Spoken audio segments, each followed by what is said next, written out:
Hi guys, कैसे हैं। आज हम लोग पढ़ेंगे एसएसटी हिस्ट्री क्लास 8 का 6 का और 7 का हम लोग पढ़ लिए हैं। उस अगर कोई नहीं देखे हैं तो प्लेलिस्ट में जाके आप उस वीडियो को देख सकते हैं। देखने के बाद जो है आप इसको भी देख सकते हैं। सीटेट के लिए बहुत ही मस्ट है। जितने भी एनसीईआरटी का निचोड़ होता है टोटल्स कवर किया गया है। ओके, तो चलिए आज स्टार्ट करें। क्लास 8 का है, अध्याय 1 और चैप्टर नंबर व्यापार से साम्राज्य तक। East India company. First point है, पहली इंग्लिश फैक्ट्री 1651 ईस्वी में हुगली नदी के किनारे शुरू हुई। कंपनी के व्यापारी यहीं से अपना काम चलाते थे और इन व्यापारियों को उस जमाने में फैक्टर कहा जाता था। नेक्स्ट पॉइंट है आपका 1696 ईस्वी तक कंपनी ने एक आबादी के चारों तरफ एक किला बनाना शुरू कर दिया था। 2 साल बाद उसने मुगल अफसरों को रिश्वत देने के 3 गांवों के लिए जमींदारी भी खरीद ली और इनमें एक गांव कलकत्ता था जो बाद में वो कलकत्ता बना। नेक्स्ट पॉइंट है आपका 1600 ईस्वी में ईस्ट इंडिया कंपनी इंग्लैंड के महारानी एलिजाबेथ प्रथम में चार्टर्ड अर्थात इजाज़तनामा हासिल कर लिया। और इजाज़तनामा का मतलब होता है कि इंग्लैंड की कोई और व्यापार कंपनी इस इलाके ईस्ट इंडिया कंपनी से होड़ नहीं लगा सकती। नेक्स्ट पॉइंट है, जब वॉरेन हेस्टिंग 1785 ईस्वी में इंग्लैंड लूटा तो एडमंड बर्के ने इस बंगाल का शासन सही ढंग से न चलाने का आरोप लगा दिया और इस आरोप के चलते हेस्टिंग पर ब्रिटिश संसद ने महाभियोग मुकदमा चलाया गया जो 7 वर्ष तक चला। नेक्स्ट पॉइंट है आपका 17वीं और 18वीं सदी में जब भी मौका मिला कोई एक कंपनी किसी दूसरी कंपनी जहाज डुबा देती थी और अन्य नुकसान पहुंचाती थी। व्यापारिक चौकीदारों को किलेबंदी की जाए सुरक्षित रखा जाता था। नेक्स्ट पॉइंट है आपका मुर्शिद कुली खां के बाद अली वर्दी खां और उसके बाद जो सिराजुद्दौला बंगाल के नवाब बना। उन्होंने कंपनी को रियासतें देने से मना कर दिया और व्यापार का अधिकार देने के बदले कंपनी से नजराने मांगे यानी रिश्वत। उसे सिक्के ढालने के अधिकार नहीं दिया और उसकी किलेबंदी को बढ़ाने से रोक दिया। कंपनी इस धोखेधड़ी का आरोप लगाते हुए उन्होंने दलील दी कि उसकी वजह से बंगाल सरकार का राजस्व वसूली कम होती जा रही है और नवाबों का तक कमजोर पड़ रही है। नेक्स्ट पॉइंट है आपका, यह टकराव दिनों दिन गंभीर होते गए और अंततः इन टकरावों के परिणाम प्लासी के युद्ध के रूप में ले लिया। नेक्स्ट पढ़ेंगे हम लोग अंग्रेजों द्वारा सर्वोच्चता की स्थापना। फर्स्ट पॉइंट है कि लॉर्ड हेस्टिंग 1813 से लेकर 1823 ईस्वी तक गवर्नर जनरल के नेतृत्व में जो सर्वोच्चता की एक नई नीति शुरू की गई। कंपनी का दावा था कि उस सत्ता सर्वोच्च है, इसीलिए वह भारतीय राज्य ऊपर है। नेक्स्ट पॉइंट है आपका, जब अंग्रेजों ने कितूर यानी कर्नाटक के छोटे से राज्य को कब्जे में लेने का प्रयास किया तो रानी चेन्नम ने हथियार उठा लिया और अंग्रेजों के खिलाफ आंदोलन छेड़ दिया। 1824 ईस्वी में उन्हें गिरफ्तार कर लिया गया और 1829 ईस्वी में जेल में ही उनकी मृत्यु हो गई। चेन्नामा के बाद कितूर स्थित संगोली एक करीब चौकीदार सायन्या ने यह प्रतिरोध जारी किया। नेक्स्ट पॉइंट है आपका, अंग्रेजों ने 1838 ईस्वी से लेकर 1842 ईस्वी के बीच जो अफगानिस्तान के साथ एक लंबी लड़ाई चली और वहां अप्रत्यक्ष कंपनी शासन स्थापित कर लिया। 1843 ईस्वी में सिंह की कब्जे में आ गया और 1849 ईस्वी में अंग्रेजों के पंजाब भी अधिग्रहण कर लिया। नेक्स्ट है आपका विलय नीति। अब विलय नीति क्या है?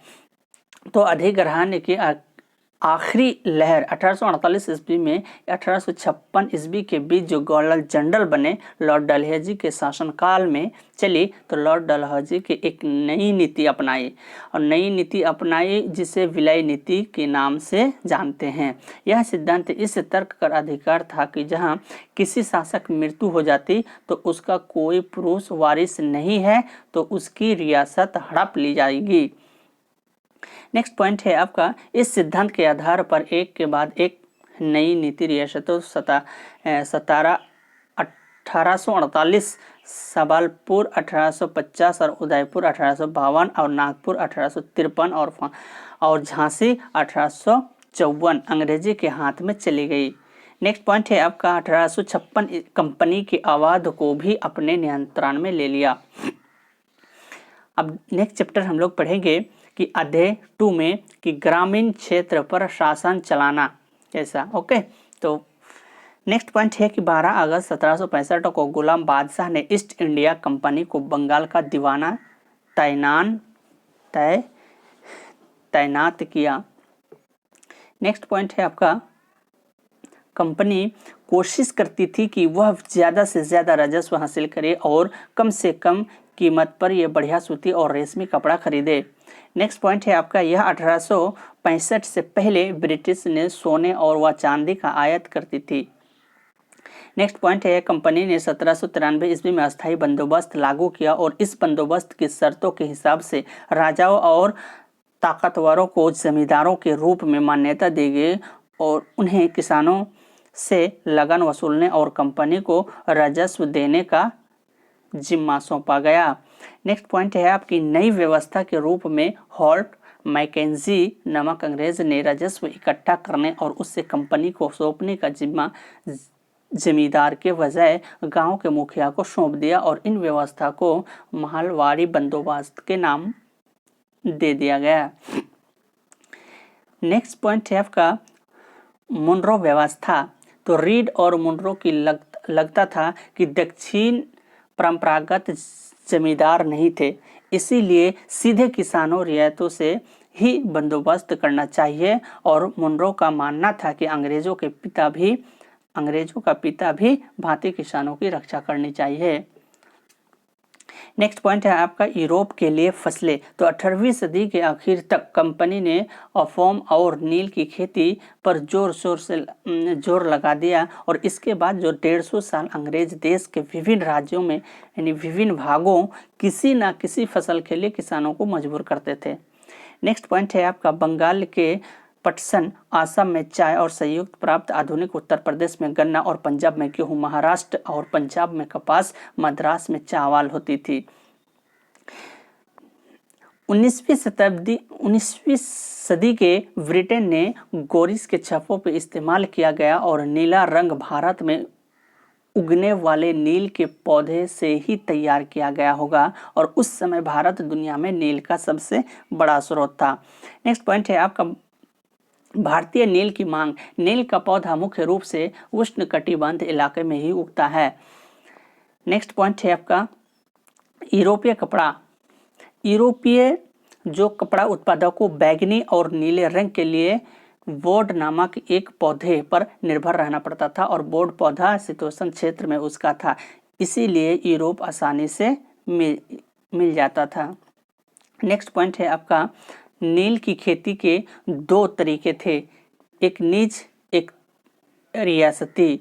निज खेती व्यवस्था में बागान मालिक खुद अपनी जमीन नील का उत्पन्न करते थे और रियायत का मतलब दूसरे यानी बट्टे पे दे देना, लीज पर।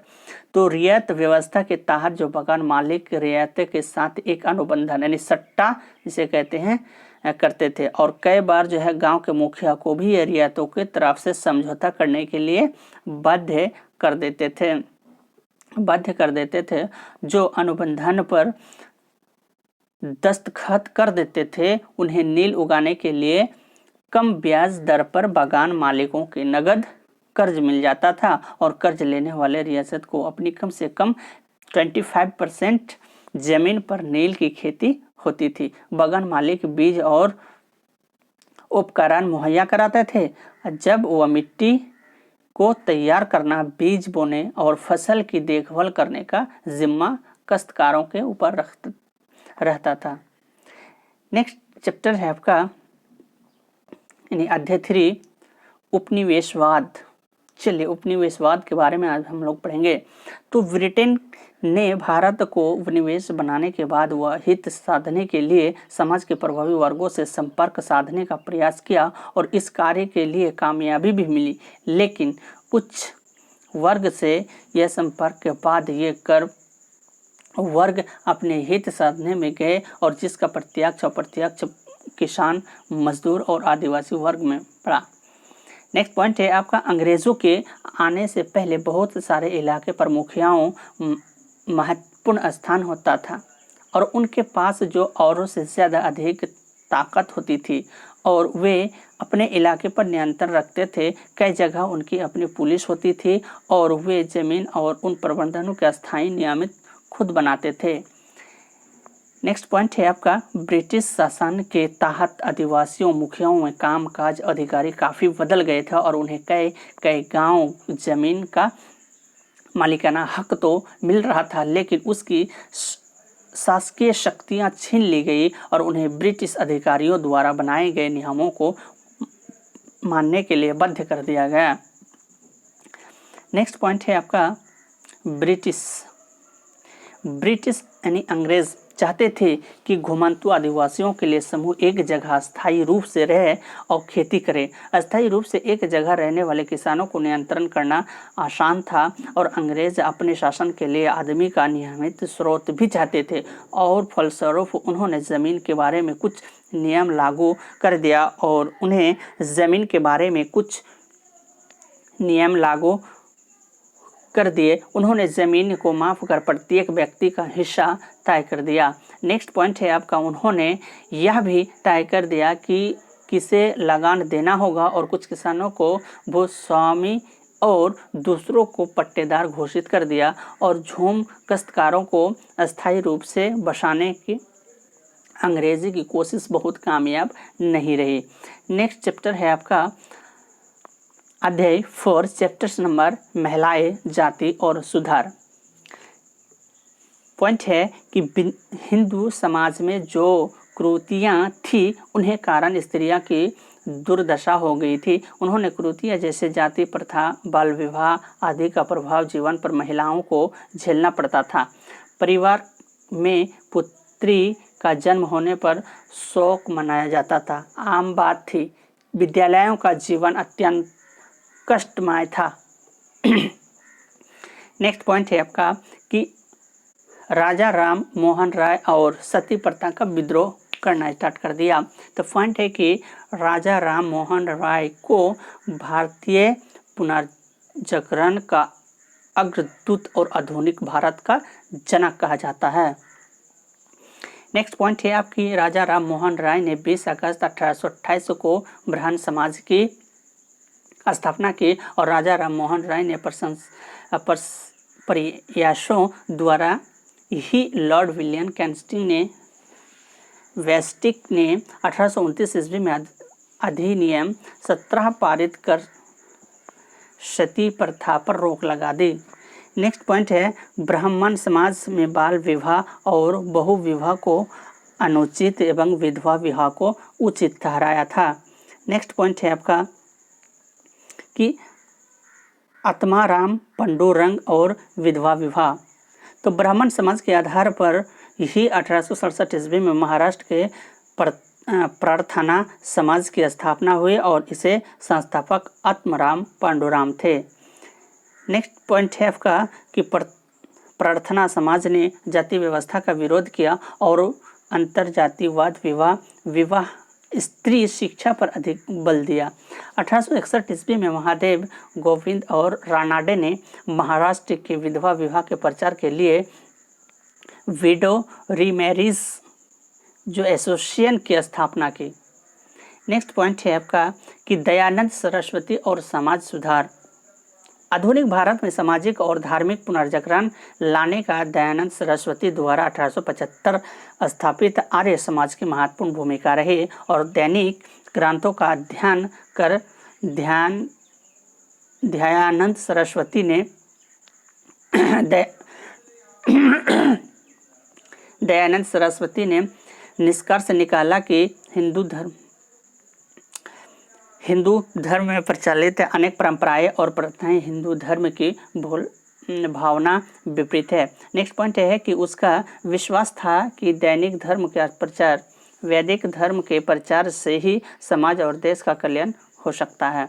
नेक्स्ट पॉइंट है कि आर्य समाज ने अंधविश्वास और मूर्तियाँ जो हिंसात्मक यज्ञ और पर्द प्रथा, बाल विवाह, छुआछूत आदि का जोर विरोध किया और तथा विधवा विवाह, नारी शिक्षा आदि पर विशेष जोर दिया। रामकृष्ण मिशन और स्त्री पुनरुद्धार। तो रामकृष्ण मिशन की स्थापना स्वामी विवेकानंद ने अपने गुरु रामकृष्ण परमहंस की स्मृति में की। नेक्स्ट पॉइंट है आपका कि रामकृष्ण मिशन ने स्त्रियों की स्थिति सुधार के लिए प्रयास किया और इस मिशन ने स्त्रियों को महत्व स्वीकार करते हुए सम्मान की बात की। ईश्वर चंद्र विद्यासागर और नारी शिक्षा, उनके प्रयासों से कलकत्ता और अन्य स्थानों पर बालिका विद्यालयों की स्थापना की। नेक्स्ट पॉइंट है आपका हिंदू समाज में विद्यालयों की दयनीय दशा सुधार के लिए उन्होंने लोकमत तैयार किया और उनकी प्रयासों के लिए 1856 ईस्वी में विधवा पुनर्विवाह अधिनियम पारित हुआ। नेक्स्ट पॉइंट है आपका उन्होंने समाज को प्रेरित करने के लिए अपने इकलौते पुत्र विवाह एक विधवा से ही किया।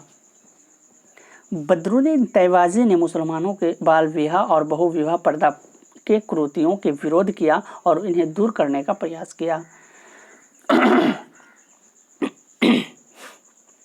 नेक्स्ट पॉइंट है आपका ज्योतिबा फुले ने 1854 ईस्वी में बालिकाओं के लिए स्कूल की स्थापना की जो भारत में लड़कियों का प्रथम स्कूल था। भोपाल की बेगमों ने अलीगढ़ के लड़कियों के लिए प्राथमिक स्कूल खोला जो बेगम रुकैया सखावत हुसैन ने कलकत्ता और पटना से मुस्लिम लड़कियों के लिए स्कूल खोले थे। नेक्स्ट है आपका कि बाल विवाह कानून जो है 1929 में शुरू हुआ। तो 1929 ईस्वी में बाल विवाह निषेध अधिनियम पारित किया गया। नेक्स्ट पॉइंट है आपका कि इस कानून के अनुसार 18 साल से कम उम्र के लड़के और 16 साल के कम उम्र की लड़की की शादी नहीं की जा सकती थी। बाद में यह उम्र बढ़ाकर 21 साल और 18 साल कर दी गई। नेक्स्ट पॉइंट है आपका नेक्स्ट चैप्टर है आपका अध्याय 5 है और चैप्टर्स नेम राष्ट्रीय आंदोलन का संगठन। तो 1870 ईस्वी में दशा के 1847 ईस्वी तक पढ़ेंगे हम लोग। तो राष्ट्रवाद का उदय।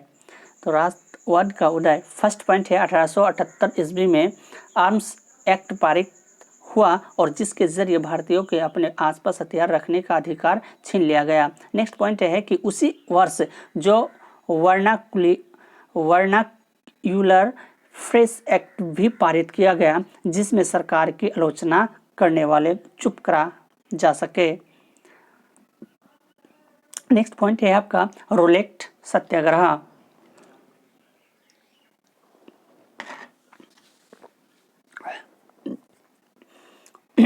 पॉइंट आपका 1919 ईस्वी में गांधी जी ने अंग्रेजी द्वारा हाल ही में पारित रॉलेट कानून के खिलाफ जो सत्याग्रह आह्वान किया और यह कानून अभिव्यक्ति के स्वतंत्र के जैसे मालूम अधिकारों को आशंक लगाने और पुलिस को और भी ज़्यादा अधिकार देने के लिए लागू कर दिया गया था।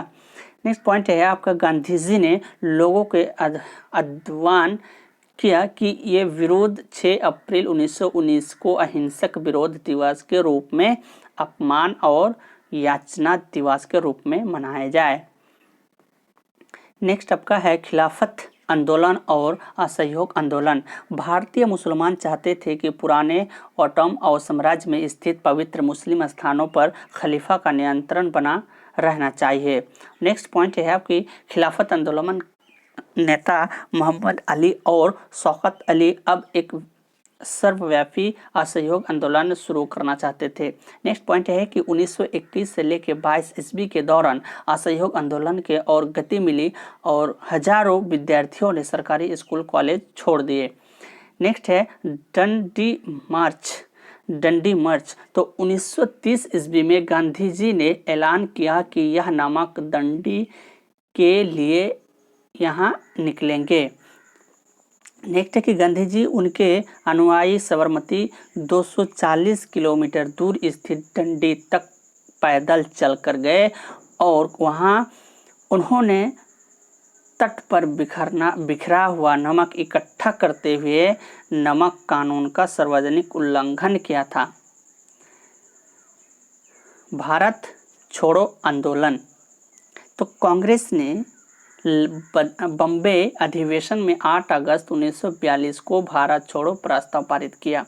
गांधी जी ने लोगों को करो या मरो का नारा लगाया। और नेक्स्ट है भारत छोड़ो आंदोलन के 9 अगस्त 1942 ईस्वी को प्रारंभ होते ही गांधी जी और अन्य शीर्षक नेताओं के गिरफ्तार कर लिया गया।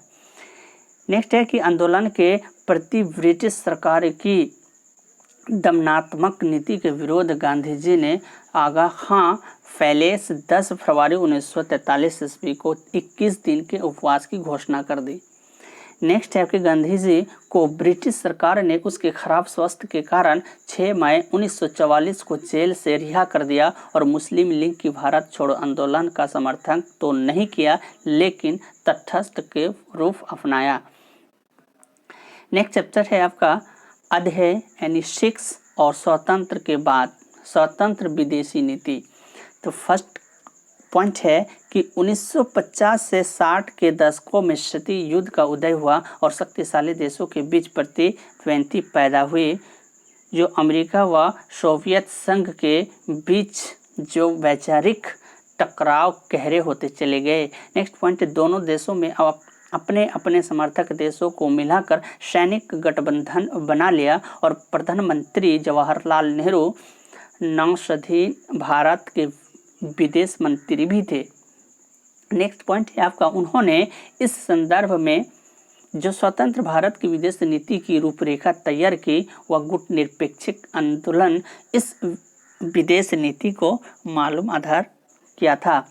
नेक्स्ट पॉइंट है आपका, दोनों देशों ने युद्ध को टालने का प्रयास किया और अक्सर युद्ध के खिलाफ जो मानवतावादी और नैतिक रवैया अपनाया, परंतु विभिन्न कारणों के भारत सहित बहुत सारे गुटनिरपेक्ष देशों को युद्ध का सामना करना पड़ा।